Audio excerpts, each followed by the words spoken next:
The sun rose lazily over Dry Creek, painting the sky with brushstrokes of orange and pink that contrasted with the deepening blue. It was a spectacle few residents paid attention to, absorbed in routines that barely changed with the passing seasons. The cobblestone streets told stories of generations, while wooden houses with their spacious, flower-filled porches sheltered families who had lived there for decades. In this small community where everyone knew each other by first and last name, Thalia Maxwell was a beloved figure. At 35, with her chestnut hair always tied in an unpretentious bun and deep green eyes that reflected kindness, she had settled in town just 5 years ago, but was already considered an integral part of the local social fabric. Her work as a veterinarian put her in contact with almost all residents, owners of farm animals or pets. But of all the relationships she had developed in Dry Creek, none was as special as the one she had with Bran, her 7-year-old chestnut horse. He wasn't just an animal, he was her companion, her silent confidant. That spring morning, like every other, Thalia woke before the sun. She put on comfortable jeans, a blue flannel shirt, and her inseparable leather boots. After a quick coffee, she walked to the small stable next to her house. The wooden door creaked softly as it opened, revealing the cozy interior where Bran patiently waited. "Good morning, big guy," she whispered, approaching to caress the strong, muscular neck of the animal. Bran responded with a soft whinny, tilting his head toward Thalia's hand, seeking more contact. His deep brown eyes, expressive and profound, seemed to tell stories that no one else could hear. Thalia didn't need words to understand Bran. It was already part of her routine to go for a walk with him through the quiet streets of town before opening the veterinary clinic. It was a ritual they both appreciated, a moment of connection with nature and with the community that was still awakening. "Let's go, it's a beautiful day for our walk," she said, as she put a simple bridle on Bran without a saddle. She trusted him enough to walk by his side, like a friend. They left through the wooden gate that separated the property from the main street. The smell of dew mingled with the aroma of fresh bread from Mr. Jennings' bakery, which was already in full swing at that hour. Some windows were beginning to light up, indicating that the city was slowly awakening. As they walked down Main Street, Thalia greeted the early risers. Mrs. Finch, with her 70 years and enviable disposition, was already sweeping the sidewalk in front of her craft store. The mailman, Mr. Bennett, was starting his daily route, waving from his blue bicycle, and Clem, the town handyman, carried his toolbox on his way to some morning job. "Beautiful day, Thalia. And how's our Bran today?" asked Clem, with his traditional wide smile beneath his graying mustache. "We're great, Clem. Anything new in town?" Thalia responded, stopping briefly. "Same old Dry Creek as always. Nothing changes around here, and that's how we like it," he commented, with a warm laugh before continuing on his way. Thalia smiled, silently agreeing. The predictability of Dry Creek was comforting. It was as if time passed more slowly, allowing people to truly live each moment, instead of just surviving day to day. They continued their walk, passing by the small central square with its white-painted bandstand, the municipal library with its exposed brick walls, and finally turning onto Oak Street, where century-old trees formed a tunnel of shade and filtered light. It was the longest way back to the clinic, but also the most beautiful, with well-preserved old houses and impeccable gardens. It was then that something changed in the steady rhythm of Bran's hooves against the asphalt. Thalia felt it before she even saw it. The horse slowed down, his muscles tensing beneath his shiny coat. She looked at him, intrigued. "What is it, friend?" Bran stopped completely, fixing his gaze on a specific point on the street. Thalia followed his gaze and saw only a common storm drain, one of those that were part of the city's drainage network. Nothing special, just rusty metal, with the emblem of the town hall engraved in the center. "Come on, Bran. We have to open the clinic," she gently encouraged, pulling the reins delicately. But Bran didn't move. He remained motionless, like a statue, his eyes fixed on the metal cover. He whinnied softly, an almost melancholic sound that Thalia had never heard before. He tilted his head, as if trying to hear something distant, incomprehensible to human ears. Thalia looked around, hoping to find something that would explain the animal's unusual behavior. Perhaps a dog, a cat, anything that might have caught his attention. But the street was quiet, as always. "Bran, we don't have time for this," she insisted, pulling a little more firmly. After resisting for a few more moments, the horse finally gave in reluctantly. But before proceeding, he looked at Thalia in a different way. There was an intensity in his eyes, an attempt at communication that left her uneasy. As they moved away, Thalia couldn't help but look back at that common drain which, for some unknown reason, had so intensely captured the attention of her four-legged companion. Something about the scene disturbed her, as if there was a secret silently guarded under that metal cover, a secret that only Bran could perceive.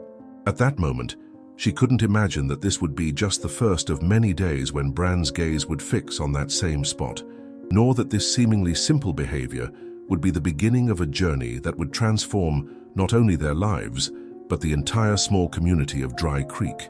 The sun now shone fully, illuminating the treetops and creating dancing patterns of light and shadow on the ground.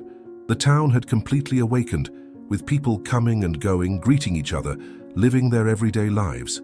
The surface was calm, but beneath it, as Thalia would soon discover, there were stories waiting to emerge. The days that followed established a new pattern in Thalia and Bran's life. Each morning when passing by Oak Street, the behavior repeated. Bran would stop abruptly in front of the same storm drain, fixate there as if there were an invisible magnet pulling him to that specific point, and resist continuing onward. The ritual became more intense each day. At the Kindred Paws veterinary clinic, Thalia tried to maintain her concentration while examining a Labrador with joint problems. The small reception area with light blue walls was busy that Wednesday morning, with pet owners occupying all the waiting chairs. Her assistant, Maya, a woman in her early 20s with contagious enthusiasm, organized files and answered phone calls. "Dr. Thalia, is everything okay? You seem distant today," commented Mr. Peterson, the Labrador's owner, noticing her gaze lost through the window. "Sorry," Thalia smiled, forcing herself to return to the present moment. "Rex is responding well to the treatment, but we need to adjust the pain medication. I'll prescribe something different this time." While writing the prescription, her mind wandered back to Bran and his inexplicable behavior. That morning, he had been particularly insistent, going so far as to whinny loudly and stomp his front hooves on the ground, as if trying to communicate something urgent. The rest of the morning passed in a blur of consultations and routine procedures. Around noon, when the flow of patients decreased, Thalia took the opportunity to talk with Maya during their lunch break. Both sat in the small kitchenette at the back of the clinic, sharing a salad. "Maya, have you ever heard of horses developing fixations with specific objects or places?" asked Thalia, playing with the fork between her fingers. "Like an obsession." Maya tilted her head, curious. "Not specifically with horses, but I've read about repetitive behaviors in animals." "Why? Is it about Bran?" Thalia nodded, describing the daily stops in front of the storm drain. "It started almost 2 weeks ago. At first I thought it was something passing, maybe a different smell that intrigued him, but it's getting more intense." She sighed, running her hand through her loose hair. "This morning he almost didn't want to leave there. I had to pull him harder than I would have liked." "Have you checked if there's anything in the drain?" Maya asked the obvious, biting a lettuce leaf. "I looked superficially, but didn't see anything beyond darkness. To be honest, I didn't want to bend down too much in the street with everyone passing by. What if it's something we can't see or hear? Horses have senses much more acute than ours." Thalia considered the possibility. It was true that Bran had always been especially sensitive, able to detect weather changes before the sky showed any sign, or sense Thalia's emotional state before she even realized she was sad or anxious. "Maybe," she finally conceded, "but I've never seen him so determined. It's as if he's trying to tell me something important and I just can't understand." The afternoon brought more patience and less time for reflections. When Thalia finally closed the clinic and returned home, the sky was already darkening, painted in shades of purple and deep blue. Instead of relaxing, she went straight to the stable, where Bran greeted her with a soft whinny. "Hey, big guy," she murmured, caressing his muzzle. "What's going on with you, huh? What's in that storm drain that fascinates you so much?" Bran's eyes, large and expressive, seemed to contain entire universes. Thalia had always felt a special connection with him since the day she had rescued him from a negligent owner 3 years ago. He had arrived malnourished and distrustful, and seeing him transform into the majestic animal he was today had been one of the greatest joys of her life. After feeding him and making sure he was comfortable for the night, Thalia entered her house, a modest 2-story building with a large porch and big windows that let in plenty of light during the day. Solitude welcomed her like an old acquaintance, not oppressive but present. Since moving to Dry Creek after the end of an 8-year relationship in Chicago, she had embraced the simpler life and independence. She prepared a light dinner and sat at the kitchen table with a veterinary medicine book, but the words danced before her eyes without making sense. Her mind kept going back to the storm drain, to Bran's behavior, to the persistent feeling that something important was happening right under her eyes. The phone rang, startling her. It was Fern Thompson, the owner of the local grocery store, a middle-aged woman known for her practical and at times intrusive personality. "Thalia, dear, I'm just calling to check if everything is okay with you and Bran," said Fern, without beating around the bush. "I saw you this morning stopped at that drain again. People are starting to talk." Thalia felt a mix of irritation and embarrassment. It was typical of Dry Creek. Nothing went unnoticed for long. "We're fine, Fern. Thanks for your concern. Bran is just curious about something, probably." Fern's sound clearly translated her skepticism. "Well, I just thought you should know. Clem said it's probably a raccoon or something living down there. You should inform the town hall if it continues." After hanging up, Thalia remained seated, drumming her fingers on the table. A raccoon. Could it be that simple? But why would Bran react so intensely to a small animal when he was perfectly calm around the dogs and cats at the clinic? That night, sleep came with difficulty. Thalia tossed and turned in bed, haunted by fragmented dreams where she heard distant meows and saw bright eyes in the darkness. She woke up startled several times, with the uncomfortable feeling of missing something important. The next morning, her decision was made. She got up earlier than usual, dressed quickly, and went to the stable.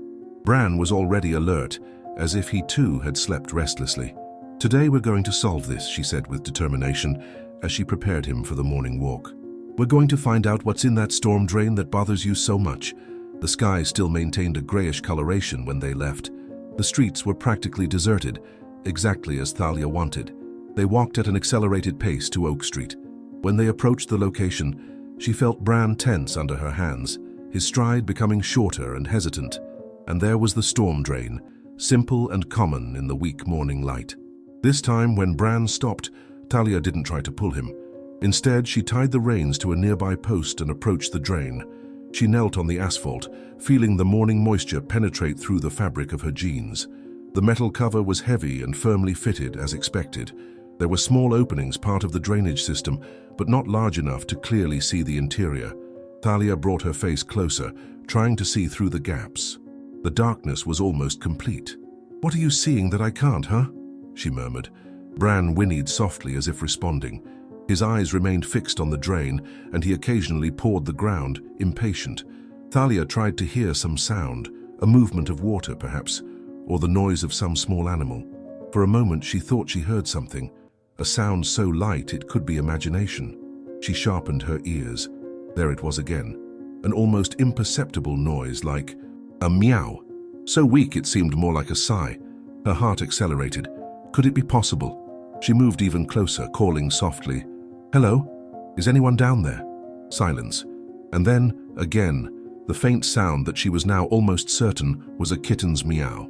Very weak, very distant, but unmistakable to her trained veterinarian ears.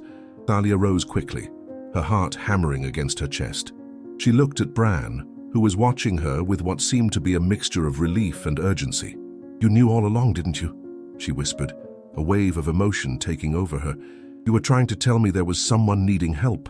But the cover was too heavy for her to lift alone, and even if she could, she had no equipment to descend safely. She needed help, and fast. As she returned to Bran, she saw Clem approaching from across the street, carrying his toolbox. "Clem," she called, waving frantically. "I need your help. I think there are kittens trapped in this drain." The man quickened his pace, confusion stamped on his face. "What's that, Thalia? Kittens?" "Cats, I think. I heard very weak meows." She pointed to the drain. "And Bran has been stopping here every day as if he knew. He was trying to warn us."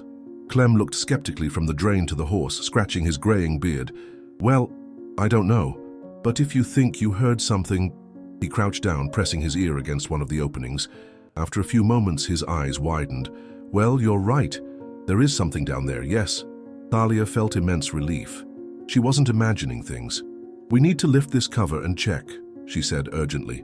"Can you help us?" "The cover is too heavy for both of us," replied Clem thoughtfully, "and I don't know if it's safe to go down there. I think it's better to call the fire department. They have the right equipment for this kind of rescue." Without wasting time, Thalia took out her cell phone and called the emergency number. As she explained the situation, she noticed that more people had stopped to observe the unusual scene. A veterinarian and the town's handyman kneeling next to a storm drain, with a horse tied nearby, watching attentively. "They're coming," she announced as she hung up. "They said not to try anything on our own." The minutes that followed seemed to drag on forever. More residents joined the small group, curious about what was happening. Fern Thompson appeared, bringing a thermos of coffee that she distributed in disposable cups.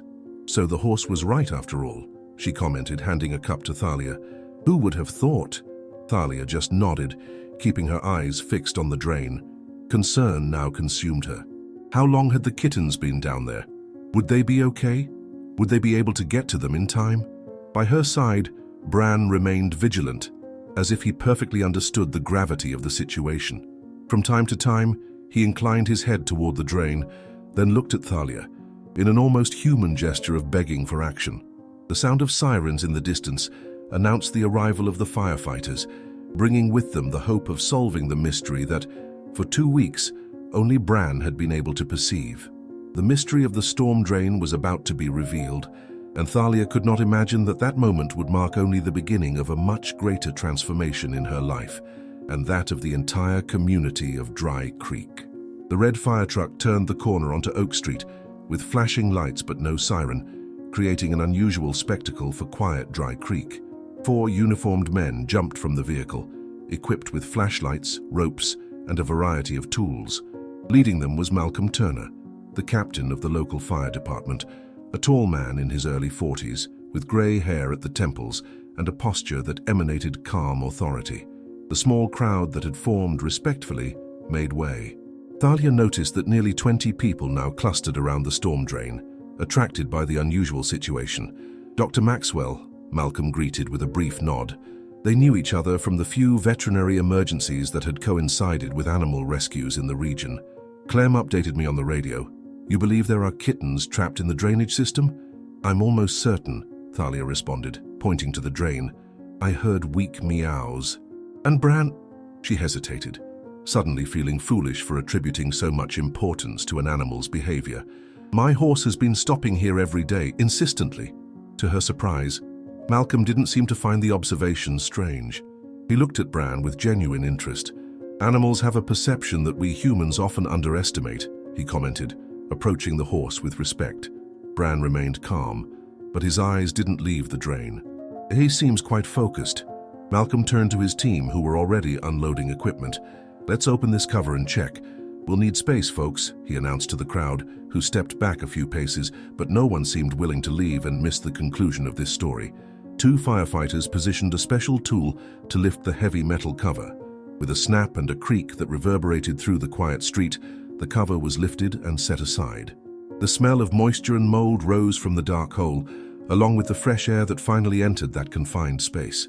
Malcolm knelt at the edge, illuminating the interior with a powerful flashlight.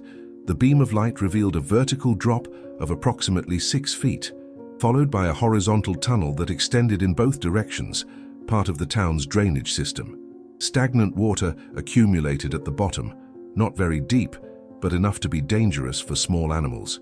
"Look," said one of the younger firefighters, pointing. "There." Everyone followed the direction of his finger. In the circle of light from the flashlight, 2 tiny reflective points shone, the eyes of a small animal, huddled on a dry ledge a few meters inside the tunnel. Thalia felt her heart tighten. It was indeed a kitten, judging by the size of the eyes in relation to what could be seen of the body. It was motionless, except for the eyes that blinked, frightened by the sudden light. "It's a kitten," confirmed Malcolm, "and it looks like there are more." Moving the flashlight slowly, he revealed 2 more pairs of eyes reflecting the light, huddled on the same ledge. The kittens were clearly terrified, pressed against each other to keep warm. "We need to get them out immediately," Thalia declared, her voice choked with emotion. "They look very small. They must be dehydrated and hungry." Malcolm nodded, already organizing the rescue. "Rivera, you're the smallest of us. You'll go down with the safety equipment." He turned to the others. Prepare the rescue basket and a blanket. The designated firefighter, a thin and agile man named Rivera, was already wearing the safety harness. The crowd watched in almost reverential silence, as if witnessing a sacred ritual. Thalia noticed that some people had tears in their eyes. "I think it would be good if I went down too," she suggested. "I'm a veterinarian, and I know how to handle kittens in stressful situations." Malcolm hesitated. "It's against protocol, Dr. Maxwell. Rivera is trained for this." "I know, but..." She looked at the frightened little eyes that still shone in the darkness. "They need someone who understands animals. I can fit in the extra harness, I'm small." After a moment of consideration, Malcolm reluctantly agreed. "All right, but follow my instructions exactly." While Thalia put on the safety harness, a commotion in the crowd caught her attention. Bran, still tied to the post, had begun to whinny more loudly, pulling the reins as if he wanted to get closer. "Can someone hold Bran?" asked Thalia. "He's getting agitated." Clem stepped forward. "I'll take care of him, don't worry." Equipped and instructed, Thalia was the first to descend through the opening, followed closely by Rivera. The descent was more frightening than she had imagined. The confined space, the strong smell of moisture and decomposition, the darkness that the flashlight could only partially dispel. Her feet touched the cold water, and she felt a shiver. "This way," Rivera pointed, illuminating the path to the ledge where the kittens huddled. Thalia advanced carefully through the narrow tunnel, feeling the water lick her calves. As she approached the kittens, she spoke in a low and gentle voice. "It's okay, little ones, we've come to help you." The first kitten, a black one with white patches on its chest, cowered even more when she extended her hand. It was thin, its fur tangled and dirty, but its blue eyes shone with life. With slow and deliberate movements, Thalia managed to pick it up. The kitten was so small it fit in the palm of her hand. It trembled violently, more from fear than cold. "There, you're safe now," she murmured, gently caressing it as she passed it to Rivera, who placed it in the small rescue basket. One by one, the kittens were removed from their precarious refuge. There were 3 in total, all appearing to be about 6 weeks old, 2 black with white patches and 1 completely white, except for a black spot over its eye that gave it the appearance of wearing a mask. When the last kitten was safely in the basket, Rivera signaled for them to be hoisted back to the surface. Thalia, however, hesitated. "Wait," she asked, directing the light from her flashlight deeper into the tunnel. "I think I heard something." Indeed, a very weak meow, almost inaudible, came from further down the tunnel. Thalia advanced cautiously, the water now reaching almost to her knees. The flashlight illuminated another pair of eyes, this time more distant, on another almost invisible ledge on the other side of the tunnel. "There's one more," she informed, "and it seems to be in worse shape." With redoubled care, Thalia approached. This kitten was smaller than the others, an orange tabby with darker stripes. Unlike the others, it didn't cower at her approach. It remained motionless, only its green eyes blinking slowly. When Thalia picked it up, it didn't resist, limp in her hands. "This one is very weak," she said urgently to Rivera. "We need to get it up as quickly as possible." The ascent seemed longer than the descent. When they finally emerged into daylight, Thalia blinked several times, her eyes adapting to the brightness. The crowd, which had grown even larger during the rescue, burst into spontaneous applause. Thalia barely registered the reaction. All her attention was on the small orange kitten that lay still in her hands, its tiny chest rising and falling with shallow breaths. "We need to get to the clinic immediately," she said to no one in particular, but Maya, who had joined the crowd, immediately stepped forward. "I've already prepared everything, Dr. Maxwell. The examination room is ready." The basket with the 3 kittens was carefully handed up. They were alert now, meowing more loudly, as if understanding they were being rescued. The orange one, however, remained worryingly quiet. As Thalia prepared to leave, Malcolm called for everyone's attention. "Wait, there might be more. Rivera, let's do another check." Rivera descended once more into the drain. Everyone waited, breaths held in anticipation. A minute later, his voice echoed from below. "I found another one. It's hiding deeper in the tunnel." A collective gasp went through the crowd. Soon a 5th kitten, a gray one with white paws, joined the others in the basket. "I've checked thoroughly now," Rivera announced upon returning to the surface. "That's all of them." Thalia looked at the 5 tiny lives that had been saved, then at Bran, who was watching the scene with what she could only describe as satisfaction. Their eyes met, And in that moment she felt a connection deeper than she had ever experienced with him. "You did it, Bran," she whispered. "You saved them." The morning had begun like any other in Dry Creek, but would end very differently. As Thalia carried the basket of kittens toward her clinic, followed by a procession of concerned townspeople, she knew that something fundamental had changed, not just for the kittens, but for her, for Bran, and perhaps for the entire town. The next 48 hours were a blur of activity at Kindred Paws Veterinary Clinic. Thalia had transformed the back room into an intensive care unit for the 5 rescued kittens. The small space now housed a heated incubator, monitoring equipment, and supplies for round-the-clock feeding and care. All regular appointments had been rescheduled, with Maya expertly handling the calls from curious clients who had heard about the dramatic rescue. Everyone in Dry Creek was talking about it. How the town vet's horse had stubbornly insisted on stopping at that particular storm drain day after day until someone finally listened. Thalia had barely slept, catnapping on the small cot she kept in her office for emergency nights. The kittens required constant attention, especially the tiny orange tabby she had named Ember. Unlike his siblings, Shadow and Patches, the black and white ones, Ghost, the all-white one, and Mittens, the grey one with white paws, Ember was struggling to survive. "Come on, little fighter," Thalia murmured, as she gently fed him formula from a tiny syringe. "You've made it this far, don't give up now." The kitten swallowed weakly, then turned his head away. His body temperature was still below normal, and he showed little interest in food or his surroundings. The others, while still weak and malnourished, were already showing promising signs of recovery, meowing for food, attempting to play, and responding to human touch. Maya entered the room carrying a tray with coffee and sandwiches. "You need to eat something, Thalia," she said firmly, setting the tray down. "You won't help them if you collapse from exhaustion." Thalia nodded absently, her eyes still fixed on Ember. "I'm worried about this little one. He's not responding as well as the others." "You're doing everything possible," Maya reassured her, placing a hand on her shoulder. "Remember what you always tell pet owners. Sometimes we have to trust the process and give them time."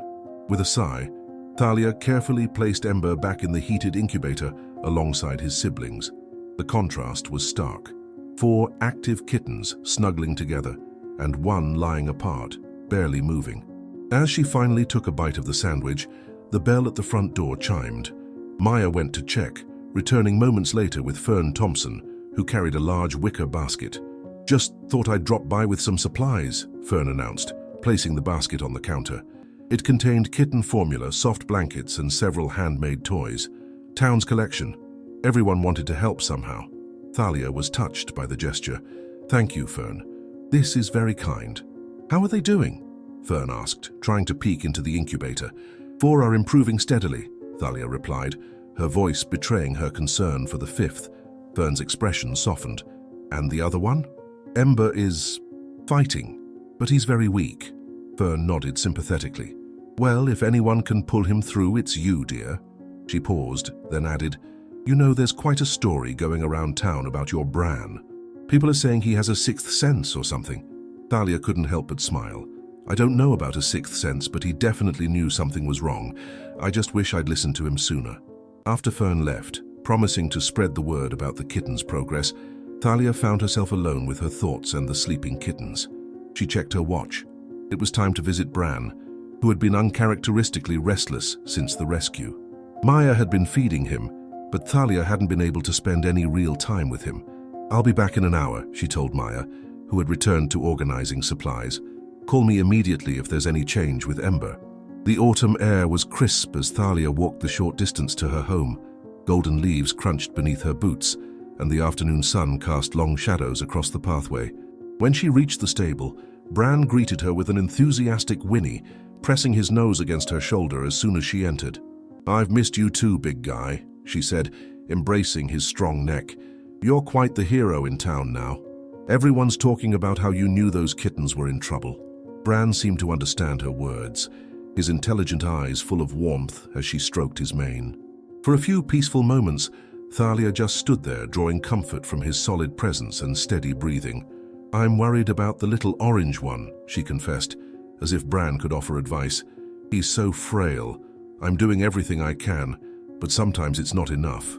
The horse nudged her gently, and Thalia found herself wondering, not for the first time, about the mysterious connections between animals and humans, and between animals themselves.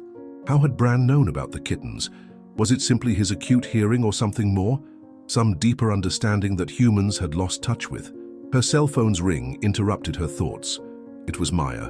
"Thalia, you need to come back." Her assistant's voice was tense. "Ember's temperature is dropping again." Heart racing, Thalia rushed back to the clinic. The tiny orange kitten lay motionless in the incubator, his breathing shallow and labored. Thalia immediately went into professional mode, administering fluids, adjusting the heat and monitoring his vital signs. But beneath her calm exterior, doubt gnawed at her. What if all their efforts weren't enough? What if they had found the kittens too late? Hours passed as Thalia fought to stabilize Ember. The other kittens watched with curious eyes from their side of the incubator, occasionally mewing softly as if offering encouragement to their struggling brother. Outside, darkness fell over Dry Creek. Maya had gone home reluctantly, leaving Thalia alone with her tiny patients. The clinic was quiet except for the hum of medical equipment and the occasional meow. Around midnight, as Thalia was recording Ember's latest vital signs, the front door chime sounded again. Surprised that anyone would visit so late, she went to investigate. Standing in the reception area was Malcolm Turner, the fire captain, still in uniform. "Sorry to disturb you, Dr. Maxwell," he said, removing his cap. "I was driving by and saw the light still on. Thought I'd check how our little rescue cases are doing." "4 are doing well," Thalia replied, leading him to the back room. "The 5th one, though, I'm not sure he's going to make it through the night." Malcolm followed her to the incubator, his expression somber as he observed the frail kitten. "Is there anything I can do to help?" Thalia shook her head. "I've done everything medically possible. Now it's up to him. And sometimes that's the hardest part, isn't it? When you've done all you can and you have to wait and hope." Malcolm's voice held understanding that went beyond this specific situation. Thalia looked at him curiously. "You sound like you're speaking from experience." A shadow crossed his face. "I've been a firefighter for 20 years. Seen my share of rescues where all you can do is your best, then let go of the outcome." He cleared his throat. "It never gets easier, but there's a certain peace in knowing you didn't give up on them." His words resonated with Thalia. As a veterinarian, she'd faced similar moments of helplessness, when medicine and skill reached their limits and nature had to take its course. "Would you like some coffee?" she offered. "I was just about to make a fresh pot. Looks like it's going to be a long night." Malcolm accepted with a grateful nod. As Thalia prepared the coffee, he studied the clinic's wall of photos. Happy animals with their owners, many bearing cards with "Thank you, Dr. Maxwell," written in various handwritings. "You've made quite an impact on this town in just 5 years," he commented. Thalia handed him a steaming mug. "Dry Creek welcomed me when I needed a fresh start. These people and their animals, they became my family." "And Bran? How did he come into your life?" The question brought a smile to her tired face. "I rescued him from a neglectful situation 3 years ago. He was supposed to be a temporary case until I could find him a suitable home." She laughed softly. "But somehow, he never left." "Some connections are just meant to be," Malcolm replied. "Like him knowing about those kittens. Pretty remarkable." "It is," Thalia agreed, her gaze drifting back to the incubator. "I just wish I'd understood what he was trying to tell me sooner. Maybe then, Ember." She didn't finish the thought. Malcolm's expression grew serious. "Don't go down that road, Dr. Maxwell. Regret is a path that leads nowhere good. You listened eventually. That's what matters." They sat in companionable silence, sipping coffee and keeping watch over the sleeping kittens. Occasionally, Thalia would check Ember's vitals, adjusting his position or the incubator settings. Malcolm remained, offering quiet support that Thalia found unexpectedly comforting. Around 2 a.m., Ember's condition took a turn for the worse. His breathing became more labored, and his tiny body trembled despite the warmth of the incubator. "No, no, no," Thalia whispered, her professional demeanor cracking as she gently lifted him. "Come on, little fighter. Stay with us." Malcolm stood back, understanding this was a moment where he could offer nothing but his presence. Thalia worked methodically, administering another round of fluids and medicine, her hands steady despite her inner turmoil. "Is there anything I can do?" Malcolm asked softly.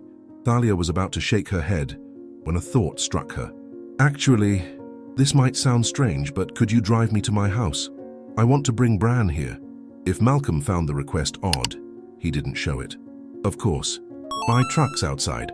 20 minutes later, they returned with Bran, who seemed unusually calm about being led into the veterinary clinic in the middle of the night. Thalia guided him to the back room, where the incubator with the kittens sat. "I know this makes no logical sense," she explained to Malcolm, who watched from the doorway. "But there's a connection between Bran and these kittens. He knew they needed help before any of us did. Maybe—" She didn't need to finish. Malcolm simply nodded, understanding instinctively what she was trying to do. Bran approached the incubator cautiously, his ears perked forward with interest. Thalia carefully lifted Ember from the warm container, cradling him in her palm. "This is the one who's struggling, Bran," she said softly, holding the tiny kitten where the horse could see him. "He needs some of your strength." To her amazement, Bran lowered his head and gently, with incredible tenderness, nuzzled the kitten with his velvety nose. Ember, who had been mostly unresponsive for hours, stirred slightly at the touch, emitting the faintest of meows. "Did you see that?" Thalia whispered, hardly daring to hope. Malcolm nodded, his expression a mixture of wonder and something else, a kind of recognition, as if witnessing something he'd always suspected, but never seen, confirmed. For the next hour, Thalia sat on a stool next to Bran, holding Ember close to the horse's warm breath. Somehow the presence of the animal who had saved them seemed to infuse the tiny kitten with new energy. His breathing gradually steadied, and when Thalia finally placed him back in the incubator, he moved toward his siblings for the first time, nestling against them. "I can't explain it," Thalia said, wiping away tears she hadn't realized were falling. "But I think he's going to make it now." Malcolm placed a hand on her shoulder, his own eyes suspiciously bright. "Some things don't need scientific explanation, Dr. Maxwell. Sometimes believing is enough." As the first light of dawn filtered through the clinic windows, Thalia found herself facing a new day with renewed hope. The shadow of doubt that had hung over her, over Ember's survival, over her own abilities, over whether she had done enough, began to recede in the face of this small miracle. Bran remained at the clinic that day, standing guard outside the back room like a sentinel. Visitors who came to check on the kitten's progress smiled at the sight of the majestic horse keeping watch, the story of his role in their rescue spreading even further through Dry Creek and beyond. And Ember, against all medical expectations, grew stronger with each passing hour. A week after the rescue, Dry Creek buzzed with an unusual energy. What had begun as a simple animal rescue story had transformed into something more, a tale that touched hearts and sparked conversations about the unseen connections between all living things. The morning edition of the Dry Creek Gazette featured a front-page article titled "The Horse Who Knew a Story of Interspecies Compassion," complete with photos of Bran, Thalia, and the 5 kittens who were now local celebrities. The story had even been picked up by regional news outlets, bringing curious visitors to the small town. At Kindred Paws, the waiting room had become an impromptu gallery of gifts for the kittens: handmade toys, premium cat food, and even a custom-built cat tree donated by Mr. Hendricks, the town carpenter. A donation jar for the kittens' medical expenses overflowed with bills and coins, far exceeding the actual costs.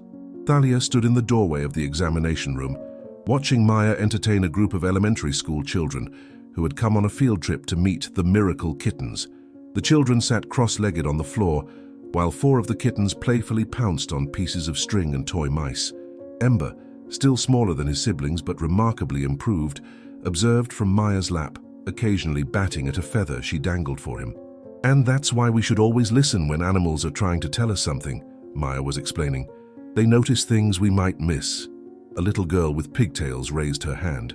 "But how do we know what they're saying if they can't talk?" Maya smiled. "That's a great question, Emma. We have to pay attention to their behavior, how they act, the sounds they make, where they look." Dr. Maxwell noticed that Bran kept stopping at the same place every day. That was his way of pointing to where the kittens were trapped. "Like Lassie," a boy exclaimed, referring to the famous TV collie known for rescuing people. "Exactly like that," Thalia confirmed, stepping into the room. The children turned to her with wide, admiring eyes. In their minds, she was as much a hero as Bran. "Dr. Maxwell," their teacher prompted, "the children have prepared something to show their appreciation." At her signal, the students reached into their backpacks and pulled out hand-drawn cards, each depicting Bran, the kittens, or Thalia herself in childish but heartfelt artwork. They came forward one by one, presenting their cards with shy smiles and whispered, "Thank yous." Thalia accepted each one with genuine gratitude, touched by the simple gesture. By the time the last child handed over their card, a particularly detailed drawing of Bran looking heroically into the storm drain, she found herself blinking back tears. "Thank you all," she said, her voice slightly husky. "These are beautiful. I'll hang them up right here in the clinic so everyone can see them." After the children left, full of excited chatter about the kittens and promises to tell their parents all about their visit, Thalia sat down heavily on a stool, the stack of colorful cards in her hands. "You okay?" Maya asked, still cradling Ember, who had fallen asleep in her lap. Thalia nodded, a mixture of emotions washing over her. "It's just overwhelming. All this attention, the donations, the gifts, these cards. It's as if the whole town has adopted these kittens." "They have, in a way," Maya replied, "but it's more than that. This story, Bran's persistence, the rescue, Ember's recovery, it's given people something positive to rally around, something hopeful." Thalia considered this. Dry Creek had always been a tight-knit community, but there was something different now, a collective spark that hadn't been there before. People stopped to chat more on the streets, shared stories about their own pets' intuitive moments, volunteered to help at the clinic. Even Fern Thompson, usually so practical and sometimes critical, had been bringing home-cooked meals to Thalia and treats for Bran. "I never expected any of this," she admitted. "I was just doing my job." "Sometimes the most meaningful changes start with the simplest actions," Maya said, gently placing the sleeping Ember back with his siblings in their new spacious enclosure. "Speaking of which, have you given any more thought to the adoption process?" It was a question Thalia had been avoiding. The kittens were nearly 7 weeks old now, gaining weight and strength daily. Soon they would be ready for forever homes, and already a list of potential adopters had formed. Everyone in Dry Creek seemed to want one of the miracle kittens. "I've been thinking about it," Thalia replied slowly, "but I haven't made any decisions yet." The truth was more complicated. In the intense weeks of caring for the kittens, especially Ember, Thalia had formed a bond that went beyond professional duty. The thought of sending them to separate homes, of breaking up their little family, created a knot of anxiety in her chest that she couldn't quite explain. The bell at the front door chimed, interrupting her thoughts.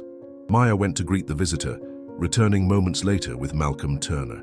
Since the night of Ember's crisis, the fire captain had been a regular visitor to the clinic, often stopping by during his lunch break or after his shift. "Just thought I'd check on the famous 5, he said, his smile warm as he nodded to Thalia, "and to see if you needed anything." "We're doing well, thanks to all the community support," Thalia replied, gesturing to the overflowing donation jar and the wall of cards and gifts. Malcolm's gaze lingered on her face. "And how about you? You look tired." Before she could formulate a polite deflection, Maya interjected, "She is tired. She's been working non-stop with regular patients, plus round-the-clock kitten care. Maybe you could convince her to take a break." Thalia shot her assistant a look that was meant to be stern, but probably came across as merely exhausted. "I'm fine. There's just a lot to do." "All the more reason to step away for an hour," Malcolm countered. "The kittens are in good hands with Maya, and I happen to know that Maple's Diner has fresh apple pie today." The mention of her favorite dessert was almost unfairly tempting. Thalia hadn't had a proper meal outside the clinic in days, subsisting mainly on sandwiches and the occasional casserole from well-meaning townsfolk. "Go," Maya urged. "I promise to call if there's even the slightest change with any of them." 15 minutes later, Thalia found herself seated across from Malcolm in a booth at Maple's Diner, a generous slice of warm apple pie a la mode melting in front of her. The simple pleasure of the first bite, cinnamon-spiced apples, flaky crust, and slowly melting vanilla ice cream, made her realize just how much she'd been neglecting herself. "This is exactly what I needed," she admitted, closing her eyes briefly to savor the taste. "Thank you for the intervention." Malcolm smiled, cutting into his own slice of pie. "Happy to help. Though I can't take full credit, Maya was dropping some pretty heavy hints when I called this morning to check on the kittens." Thalia raised an eyebrow. "You called to check on them?" A slight flush colored Malcolm's neck. "Well, yes. I've gotten rather attached to those little furballs. Especially Ember. He's a fighter." "That he is," Thalia agreed, feeling a rush of affection not just for the kitten, but for this man who had gone above and beyond a firefighter's duty to help with the rescue and recovery. I still can't believe how he responded when Bran came to the clinic that night. It was like he recognized him somehow. Malcolm nodded thoughtfully. I've seen some unexplainable things in my years of service, but that night, that was special. He paused, then added, animals have wisdom we've forgotten how to access. Bran reminded us of that. They fell into easy conversation, moving from the kittens to other topics. Malcolm's 20 years with the fire department, Thalia's veterinary school adventures, their mutual love of hiking in the nearby mountains. Time slipped by unnoticed until Thalia's phone buzzed with a text from Maya. Kitten's fine. Take your time. Enjoying the pie? Thalia couldn't help but laugh, showing the message to Malcolm. I think we've been set up, he said, his eyes crinkling with amusement. Apparently so, Thalia replied, surprised to find she didn't mind in the least. It had been a long time since she'd connected with someone this way, easily, naturally, without the awkwardness that usually characterized her rare social outings. As they finally left the diner, stepping into the crisp autumn afternoon, Malcolm hesitated. I was wondering, there's a community bonfire at Lakeview Park this Saturday. If you can get away from the clinic for a few hours, maybe we could go together. The invitation caught Thalia off guard, but not unpleasantly so. I'd like that, she found herself saying. Maya's been asking for more hours anyway. I'm sure she'd cover for me.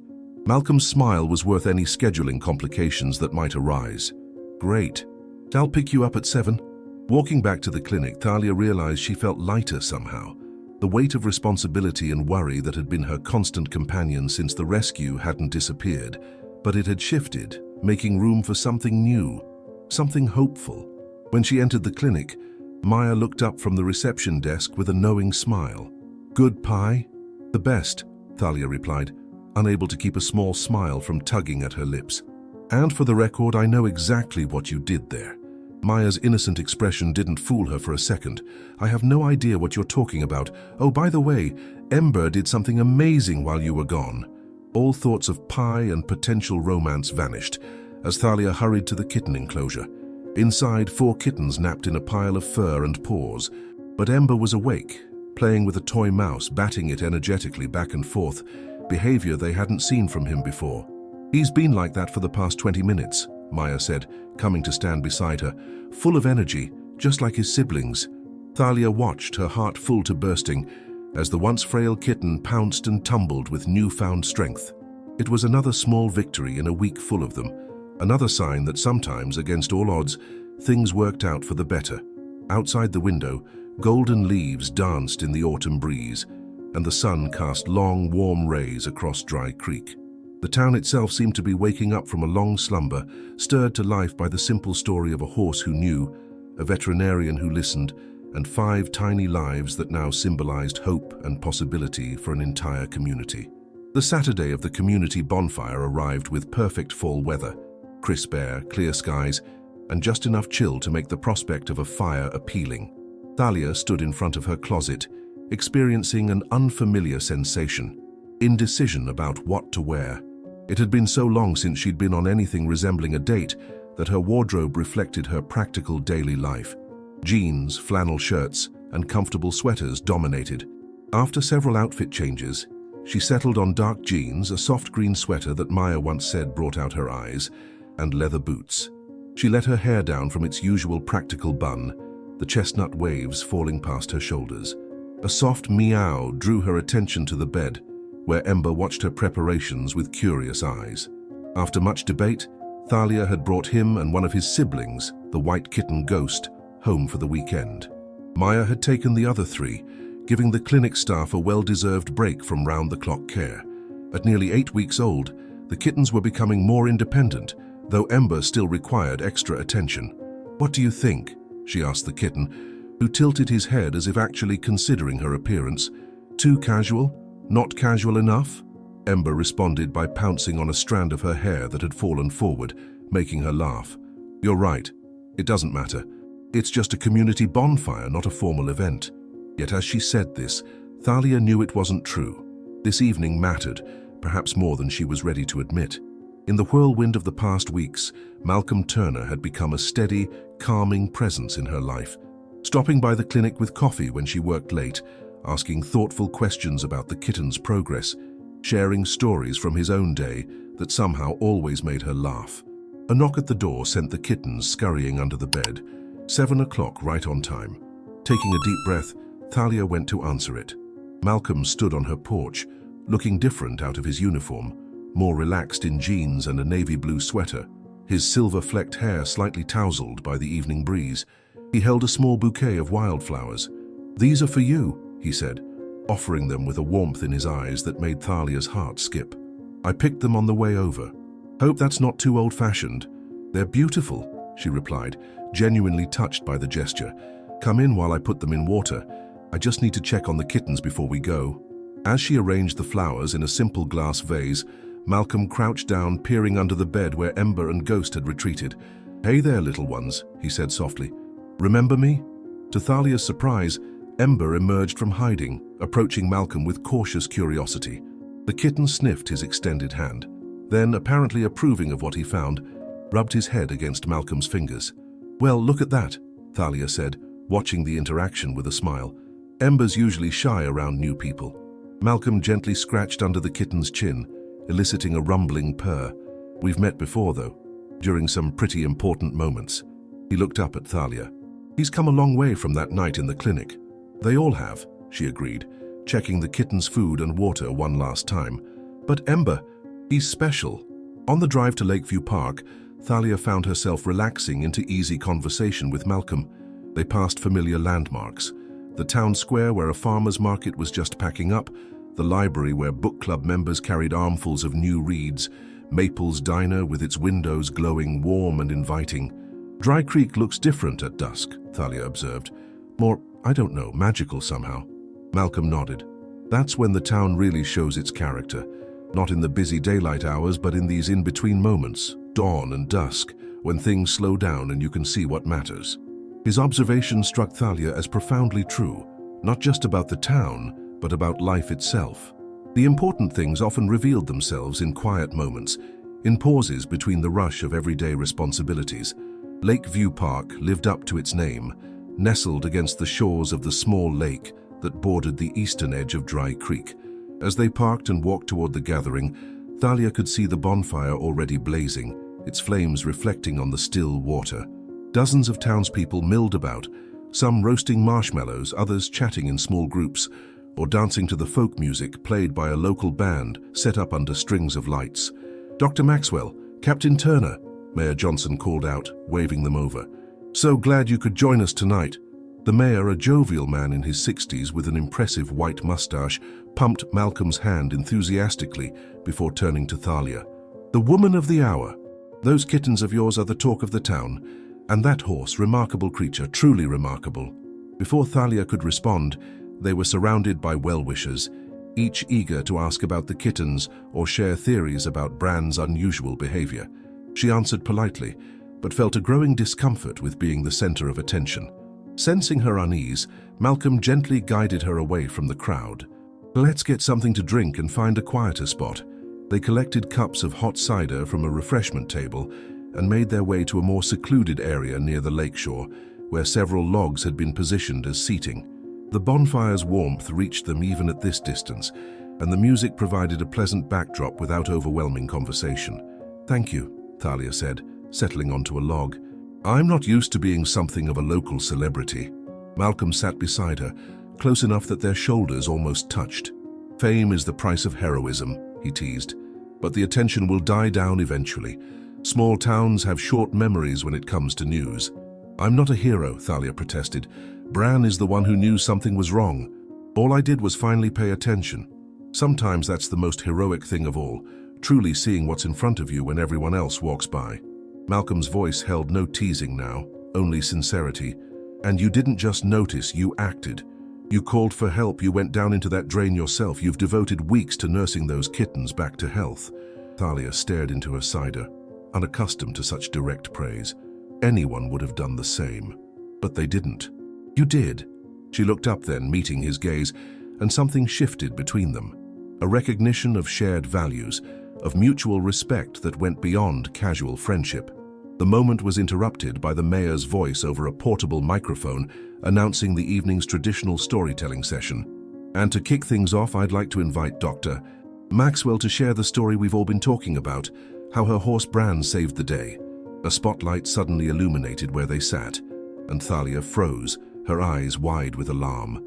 Public speaking had never been her strong suit, and the thought of addressing the entire gathering made her palms sweat. Malcolm leaned closer. "You don't have to if you're uncomfortable. I can make an excuse." She appreciated the offer, but something inside her, the same intuition that had finally made her listen to Bran, told her this was important. These people, her neighbors and friends, deserved to hear the story directly from her. Taking a deep breath, Thalia stood and walked toward the center of the gathering. As she faced the expectant faces illuminated by firelight, she found her voice. "The story you want to hear isn't really about me," she began. "It's about connection, between animals and humans, between neighbors, between all living things." Words came more easily than she expected as she recounted the weeks of Bran's persistent stops at the storm drain, her initial dismissal, and the moment she finally understood what he had been trying to tell her all along. She described the rescue, the community's response, and the ongoing recovery of the 5 kittens. "What I've learned from all this," she concluded, "is that we're surrounded by messages we might not be hearing, connections we might not be seeing. Bran reminded me to pay attention, to listen, not just with my ears but with my heart, and that's a lesson I won't forget." The applause that followed her words was warm and genuine. As she returned to her seat beside Malcolm, several people reached out to touch her arm or shoulder in silent appreciation. "That was beautiful," Malcolm said softly when she sat down, "and true." The evening continued with more stories, music, and laughter. As the night deepened, some families with young children began to leave, while others gathered closer to the fire. Malcolm and Thalia remained by the lakeshore, their conversation flowing from topic to topic with comfortable ease. "What made you become a veterinarian?" Malcolm asked, adding another log to the small fire they had built for themselves away from the main bonfire. Thalia wrapped her hands around her 3rd cup of cider, welcoming its warmth. "I've always felt more comfortable with animals than with people, to be honest. They're straightforward, authentic. What you see is what you get." "And what about Dry Creek? Chicago's a long way from here." There was genuine curiosity in his question, without judgment, that made Thalia willing to share more than she usually would. "I needed a fresh start after my engagement ended. My ex and I worked at the same veterinary hospital in Chicago, and staying there after we broke up was difficult." Malcolm nodded understandingly. "So, you came here to escape?" "Initially, yes," she admitted, "but then something unexpected happened. I found home. Real home, maybe for the first time." "I know what you mean," Malcolm said, poking at the fire with a stick. "I moved here 12 years ago after my wife died. Needed somewhere quiet to raise my daughter without constant reminders of what we'd lost." This was new information, and Thalia realized how little she actually knew about Malcolm's personal life, despite their growing closeness. "You have a daughter?" He nodded, a smile warming his features. "Zoe. She's in her 2nd year at State University now, studying environmental science. Smart as a whip and twice as determined. She gets that from her mother." "She sounds wonderful," Thalia said, trying to imagine Malcolm as a single father raising a daughter. "She is. She's coming home for Thanksgiving break next month. I'd love for you to meet her." The invitation was casual, but significant. A door opening to a deeper connection, a glimpse of a possible future that included family ties. "I'd like that," Thalia replied, surprised by how much she meant it. As midnight approached, the main bonfire had dwindled to embers, and only a handful of people remained in the park. Malcolm and Thalia reluctantly agreed it was time to head back. The drive to Thalia's house was quiet, a comfortable silence settling between them. When they arrived, Malcolm walked her to the door, the porch light casting a soft glow on the wooden steps. "Thank you for tonight," Thalia said, turning to face him. "I can't remember the last time I enjoyed myself so much." Malcolm stood close, his expression earnest in the dim light. "Thalia, I want you to know, these past few weeks, getting to know you, it's been special, you're special." The air between them seemed charged with possibility. Malcolm leaned forward slightly, hesitant, giving her the chance to step back if she wished. Instead, Thalia closed the distance, her lips meeting his in a kiss that felt both new and somehow familiar, as if part of her had been waiting for this moment without knowing it. When they finally parted, Malcolm's smile mirrored the warmth spreading through Talia's chest. "I'll call you tomorrow?" She nodded, not trusting her voice. As she watched him drive away, one hand raised in a final wave, Talia felt something shifting inside her. Walls built after past hurts, slowly beginning to crumble, making space for new possibilities. Inside, she found Ember and Ghost curled together on the couch, two small bundles of fur illuminated by moonlight streaming through the window. As she gently stroked their sleeping forms, Talia thought about how a series of seemingly random events, Bran's persistence, kittens trapped in a storm drain, a community coming together for a rescue, had led to this moment of quiet contentment, of hearts awakening to new connections. "Life's funny that way, isn't it?" she whispered to the sleeping kittens. "Sometimes the best things come from the most unexpected places." The weeks following the bonfire brought a gentle rhythm to Thalia's life that she hadn't experienced in years.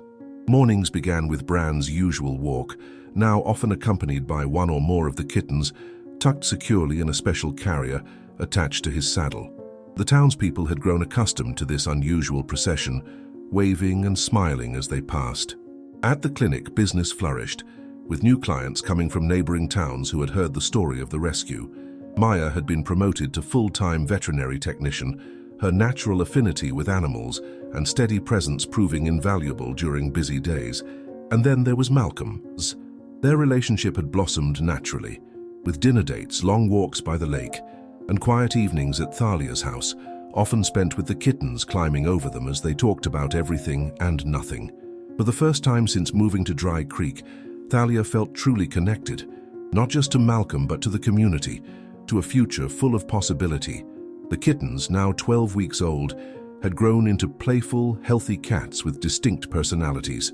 Shadow was the adventurous one, always first to explore new spaces.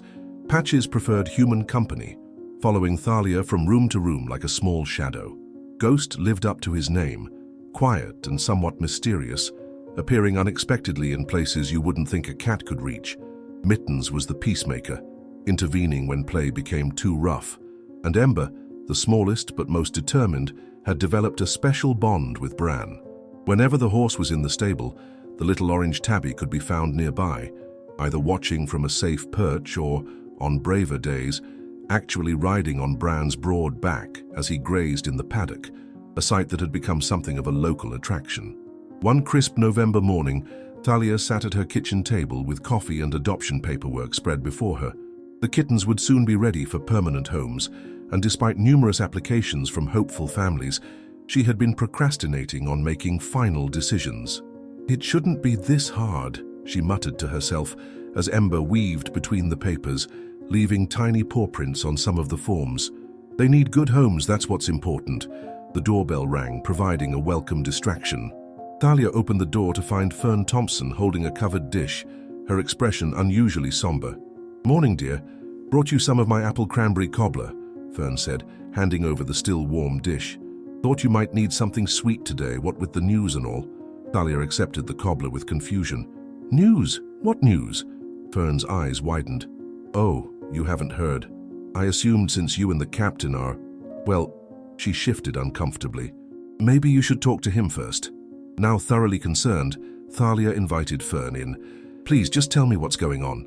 Fern settled at the kitchen table, absently stroking Patches, who had jumped into her lap. "It's Whisker Hollow. They're closing." The name struck Thalia immediately. Whisker Hollow was the region's largest animal shelter and rescue organization, located about 30 miles outside Dry Creek. They handled hundreds of animals each year, providing care, rehabilitation, and adoption services for a 5-county area. Closing? That can't be right. They're the only major shelter in the region. "Financial troubles, from what I hear," Fern continued. "The property owner is selling the land to developers and they can't afford to relocate. The fire department got the alert this morning because they might need help relocating animals." That's how Malcolm would know. Thalia's mind raced with implications. Without Whisker Hollow, where would stray and abandoned animals go? The Dry Creek Animal Control Department was just one part-time officer with a few kennels behind the police station, completely inadequate for the need. "When is this happening?" she asked, already reaching for her phone. 30 days' notice, right before Christmas of all times. Fern shook her head disapprovingly. "Such a shame. Those poor creatures. After Fern left, Thalia immediately called Malcolm. His voice when he answered was tired, confirming he already knew. "I was going to tell you tonight," he said. "We just found out this morning. The fire department is meeting with animal control and the mayor to discuss options, but honestly, it doesn't look good. Whisker Hollow handles over 500 animals a year, and we have nowhere near the facilities to absorb that. What happens to the animals currently at the shelter?" Malcolm's pause spoke volumes. "If they can't be placed within 30 days, he didn't need to finish. Thalia knew the grim reality of overcrowded shelters. "How many are we talking about?" "Last count was 78 dogs, over 100 cats plus various small animals, rabbits, guinea pigs, a couple of elderly horses, and even a pot-bellied pig," Malcolm replied. "They're reaching out to shelters in neighboring states, but this time of year is already difficult for placements." Thalia's heart sank. Nearly 200 animals facing an uncertain future, possibly euthanasia, just as the holiday season approached. The unfairness of it struck her deeply. "We have to do something," she said, determination rising through her initial shock. "I'm coming to that meeting." After ending the call, Thalia stood in her kitchen, watching the 5 kittens play without a care in the world. They had been so close to a very different fate, trapped, forgotten, invisible to all except one persistent horse. How many animals at Whisker Hollow had similar stories, just waiting for someone to notice, to care? "Maya," she said when her assistant answered the phone, "I need you to reschedule today's appointment. Something's come up." 2 hours later, Thalia found herself in Dry Creek's town hall, seated at a large oak table with Mayor Johnson, Malcolm, and 2 other firefighters, Police Chief Rivera, Animal Control Officer Dennis Wexler, and several town council members. The mood was somber as Mayor Johnson outlined the situation. "Whisker Hollow has been notified that their lease won't be renewed. The property owner has accepted an offer from Greenfield Developments for a new housing subdivision," he explained, adjusting his reading glasses. "They have 30 days to vacate and nowhere to go." "Can't the town offer them some land?" asked Councilwoman Harper, a retired schoolteacher known for her practical solutions. "We've looked into it," the mayor replied, shuffling through papers. "The zoning requirements for an animal shelter of that size are significant. We don't have any suitable municipal land available, and purchasing private property would be beyond our current budget capabilities." Chief Rivera leaned forward. "What about temporarily housing some animals at the fairgrounds? The exhibition halls are empty until spring." Dennis Wexler, the animal control officer, shook his head. "Not feasible for more than a few days. No proper kennels, inadequate drainage, heating issues, plus the insurance wouldn't cover it." The discussion continued in this vein for nearly an hour. Potential solutions raised, then dismissed for various practical, financial, or logistical reasons. Thalia listened intently, growing increasingly frustrated with what seemed like a collective shrugging of shoulders. Finally, she couldn't remain silent any longer. "So that's it? We're just going to let nearly 200 animals face euthanasia because it's inconvenient or expensive to save them?" The room fell silent, all eyes turning to her. Mayor Johnson cleared his throat. "Dr. Maxwell, I understand your concern. We all care about animal welfare, but we're facing hard realities here. The town budget—" "I'm not talking about budgets or zoning," Thalia interrupted, surprising herself with her boldness. "I'm talking about lives.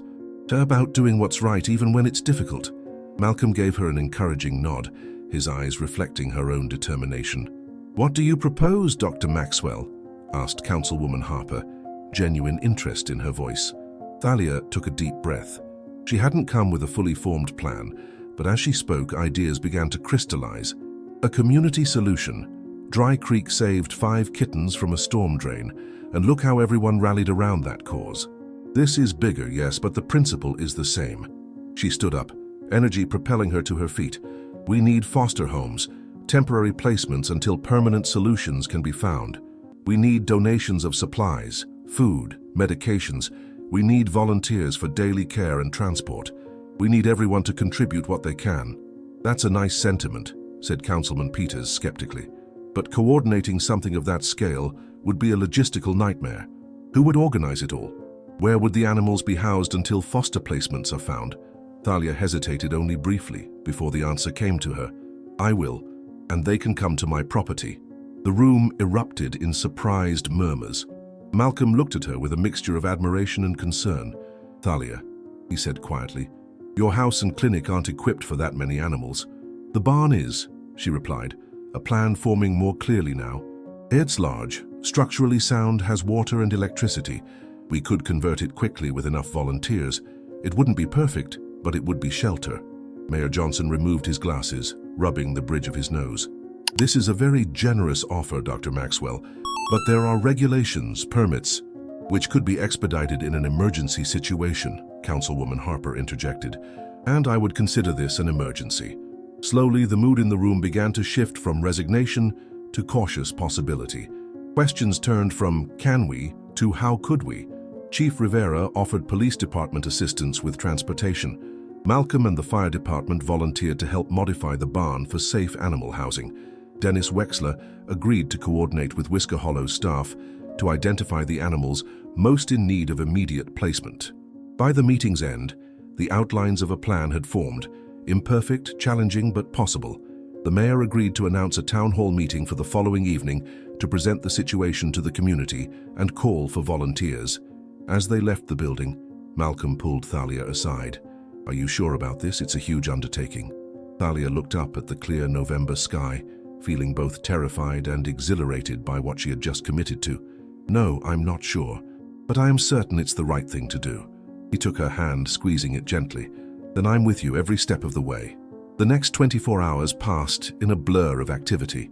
Thalia and Maya measured the barn, creating rough floor plans for temporary kennels and cat enclosures. Malcolm brought a team of off-duty firefighters to assess safety concerns and begin clearing the space.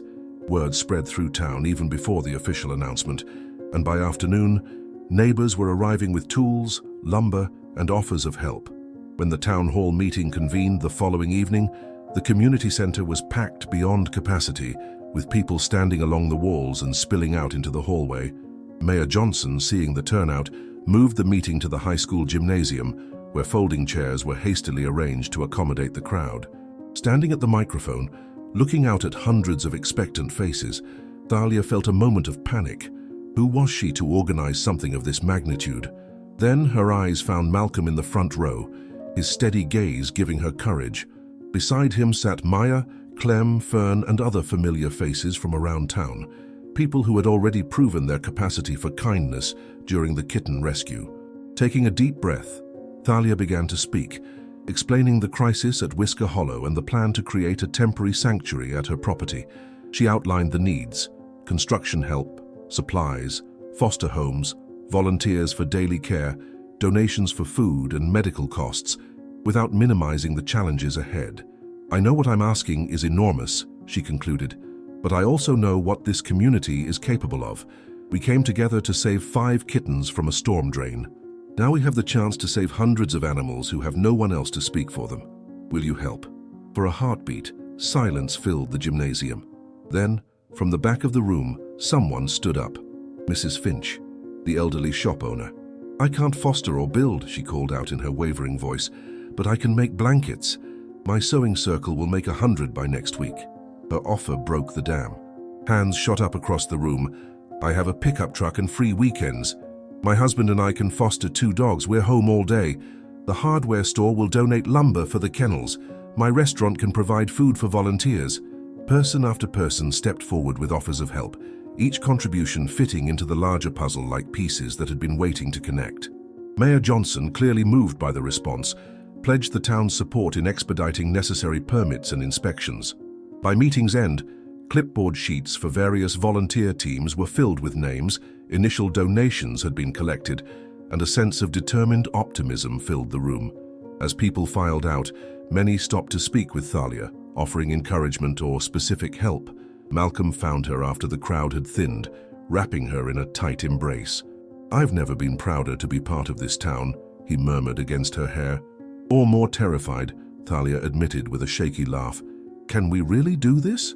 "Look around," he said, gesturing to the group still chatting excitedly, making plans, exchanging contact information. "We already are." That night, as Thalia sat on her porch watching the stars appear one by one in the darkening sky, she heard the soft crunch of hooves on gravel. Bran had wandered from his paddock to the porch steps, something he rarely did. He stood there, his large body silhouetted against the night, watching her with those knowing eyes. "We're in for quite an adventure, aren't we?" she said softly. "But you started all this, you know. If you hadn't been so stubborn about those kittens." Bran nickered softly, as if in agreement.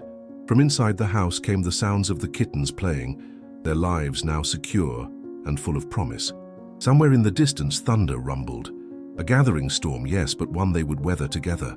3 weeks later, on a cold December morning, Thalia stood in the doorway of what had once been simply her barn. The transformation was nothing short of miraculous. What had been a dusty utilitarian space for storing hay and equipment was now a bustling animal sanctuary. Neat rows of kennels lined one side, each with a comfortable bed and toys, currently housing 42 dogs of various sizes and breeds. The center area had been divided into spacious cat enclosures, complete with climbing structures, hiding spots, and soft bedding. One corner had been designated for small animals, rabbits, guinea pigs, and hamsters in clean, well-equipped habitats. The elderly horses and the pot-bellied pig named Wilbur had been settled in the paddock adjacent to Bran's, who had accepted the new arrivals with his typical calm dignity. Most importantly, the barn hummed with human activity. Volunteers moved purposefully between tasks, feeding, cleaning, administering medications, socializing animals, updating records, coordinating transportation, and responding to the steady stream of calls about potential foster and permanent homes. "Morning, Dr. Maxwell," called Lisa Jenkins, a retired nurse who had emerged as an invaluable volunteer coordinator. "We've got 15 adoptions confirmed for today and 6 new foster placements. The Johnson family is taking that bonded pair of huskies."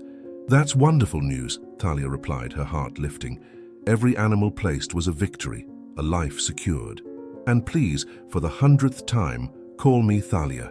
Lisa smiled, checking something off her clipboard. "Old habits. Respect for the medical profession dies hard." The progress over the past weeks had exceeded everyone's expectations. Of the 193 animals originally housed at Whisker Hollow, more than half had already been placed in foster or permanent homes. The community's response had been overwhelming, not just from Dry Creek but from surrounding towns as well, as news of the emergency shelter spread through local media and social networks. Local businesses had stepped up remarkably. The lumberyard donated materials for kennels. Restaurants provided meals for volunteers. The grocery store contributed damaged but still edible food products. The local printer created professional adoption flyers and banners at no charge. Even the town's small newspaper had dedicated a daily column to featuring animals available for adoption, complete with heartwarming photographs and stories. But most impressive was the volunteer effort.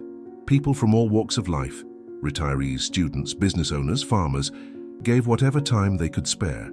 Some came daily, others weekly, but all contributed to the intricate system that kept the shelter running smoothly. Maya appeared at Thalia's side, clipboard in hand. "The veterinary students from State University just arrived.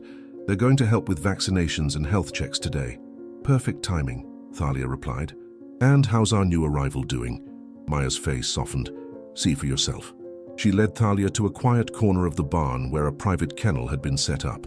Inside lay a German Shepherd mix, her eyes watchful but calm. Nestled against her belly were 6 tiny puppies, their eyes still closed, little bodies squirming as they nursed. "She was scheduled for euthanasia yesterday at Whisker Hollow," Maya said quietly. "They didn't even know she was pregnant until 2 days ago." Thalia knelt beside the kennel, speaking softly to the new mother. "You're safe now. All of you are safe."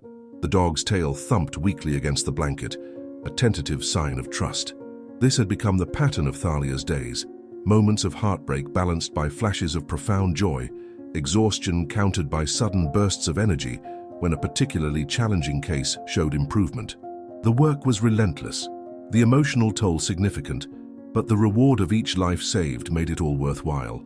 As noon approached, Thalia made her rounds through the barn, checking on specific animals that needed extra attention, consulting with volunteers about care plans, and answering questions from potential adopters who arrived in a steady stream. Among the visitors was a family with 3 children who had driven over an hour to meet a particular dog they'd seen in the newspaper, a 3-legged Labrador named Trinity, who had quickly become a staff favorite for her gentle disposition despite her disability. Thalia watched from a distance as the children interacted with Trinity, in the small meet-and-greet area they'd set up. The dog's entire body wiggled with happiness, her missing limb seeming to be of no concern to her as she accepted treats and affection from the children. "I think we found another match," said Malcolm, appearing beside Thalia and slipping an arm around her waist. "Looks that way," she agreed, leaning into his solid presence. "Trinity deserves a family like that." Malcolm had been her rock throughout the entire endeavor. Despite his demanding job, he devoted every free hour to the shelter, building kennels, transporting animals, repairing equipment, and perhaps most importantly, providing emotional support when the challenges seemed overwhelming. "How are you holding up?" he asked, his voice lowered for her ears only. "And don't say fine unless you really mean it." Thalia gave him a tired smile. "Exhausted. Worried about the 20 animals still at Whisker Hollow that we need to transfer by Friday. Concerned about winter heating costs for the barn, but also she watched as Trinity licked the face of the youngest child, eliciting peals of laughter. Incredibly grateful for all of this. For you." Malcolm pressed a kiss to her temple. "The mayor wants to meet with us tonight, says he has news. Good or bad?" He wouldn't say, but he seemed positive. The day continued its relentless pace. By evening, 13 animals had left for new homes, including Trinity with her adoring new family. Another volunteer shift arrived at 6, allowing Thalia and Malcolm to clean up and head to the mayor's office for their 7 o'clock meeting. Mayor Johnson welcomed them with uncharacteristic enthusiasm, practically bouncing on his toes as he ushered them into his office, where Councilwoman Harper was already seated. "Thank you both for coming, especially given your exhausting schedule," the mayor began. "We have some developments I think you'll be very interested in." Councilwoman Harper opened a folder on the desk. "As you know, we've been searching for a permanent solution for the animals once the emergency shelter phase ends. We couldn't find suitable existing property within the town budget." Thalia and Malcolm exchanged concerned glances. This wasn't new information. "However," the mayor continued, his smile widening, "sometimes the most remarkable opportunities arise from challenges. The community response to this crisis has been nothing short of extraordinary, and it hasn't gone unnoticed." He pushed a formal-looking document across the desk. "This arrived yesterday. It's a grant offer from the Pearson Foundation, specifically from Eleanor Pearson herself." The name was immediately familiar to Thalia.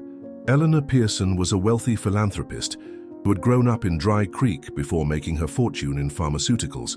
Though she had moved away decades ago, she maintained connections to the town and occasionally funded community projects. She's offering $2 million to establish a permanent regional animal rescue and adoption center here in Dry Creek, Mayor Johnson announced, his voice rising with excitement. "With one condition." "What's the condition?" Thalia asked, hardly daring to believe what she was hearing. Councilwoman Harper smiled. "That you, Dr. Maxwell, serve as its founding director." The room seemed to tilt slightly as the implications sank in. A permanent shelter, proper facilities, adequate funding, a real chance to continue and expand the work they had started in crisis. "Mrs. Pearson has been following the story in the news," the mayor explained. "She was particularly moved by how the community rallied together and by your leadership in turning a desperate situation into something positive. She believes this region needs a modern, well-resourced animal welfare center and that you're the right person to lead it." "But my veterinary practice," Thalia began, thoughts whirling. "I can't just abandon my patients." "The grant includes provisions for a veterinary clinic within the center," Councilwoman Harper explained. "You could continue your practice while overseeing the larger operation, with appropriate staff support, of course. And the town council has unanimously voted to donate the old community center property for the facility," added the mayor. 15 acres, already zoned appropriately, with existing utilities and good road access. Thalia felt Malcolm's hand find hers under the table, a silent anchor, as she processed this unexpected turn of events. "This is overwhelming," she managed finally, "in the best possible way." "We don't need an answer tonight," the mayor assured her. "Take some time to think about it. But Mrs. Pearson would like to speak with you next week if you're interested in exploring the opportunity." As they left the town hall, snowflakes had begun to fall, dusting the streets of Dry Creek with a fine white powder that glittered under the streetlights. Thalia and Malcolm walked in silence for several minutes, their breath forming clouds in the cold air.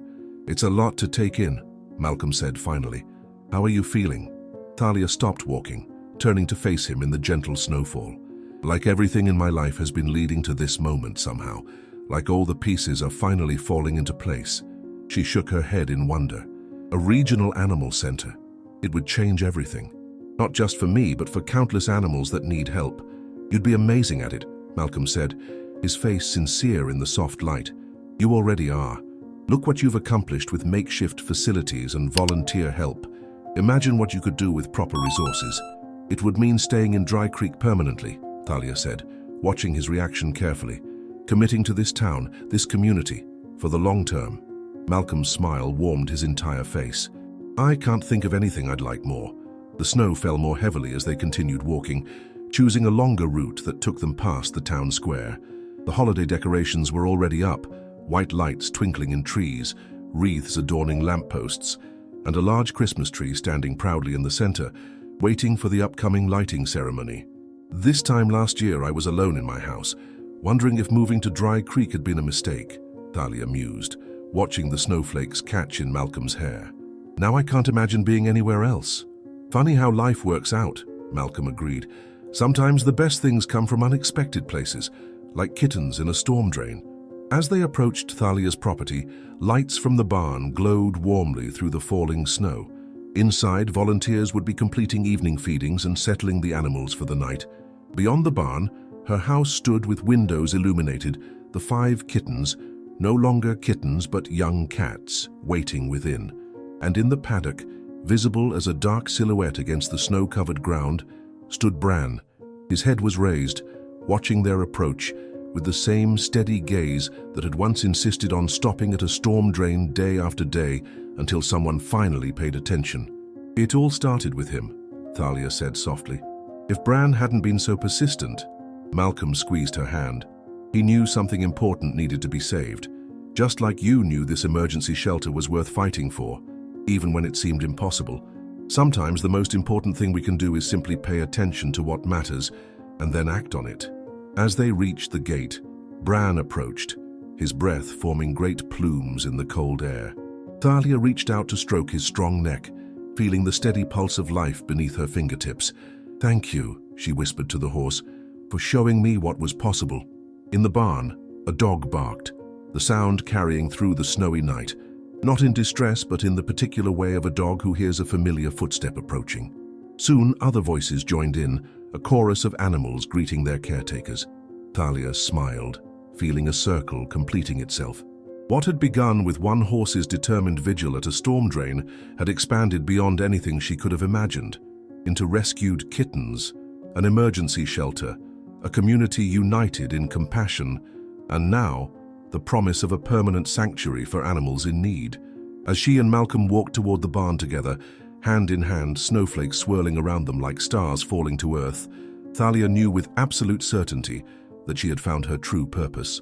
And more than that, she had found home. My friends, we have reached the end of the story. Did you like it? What lesson can you bring to life from this story? Leave it here in the comments. Leave your like, subscribe to the channel, and watch this video that's playing on your screen. This story will impact you. See you next time.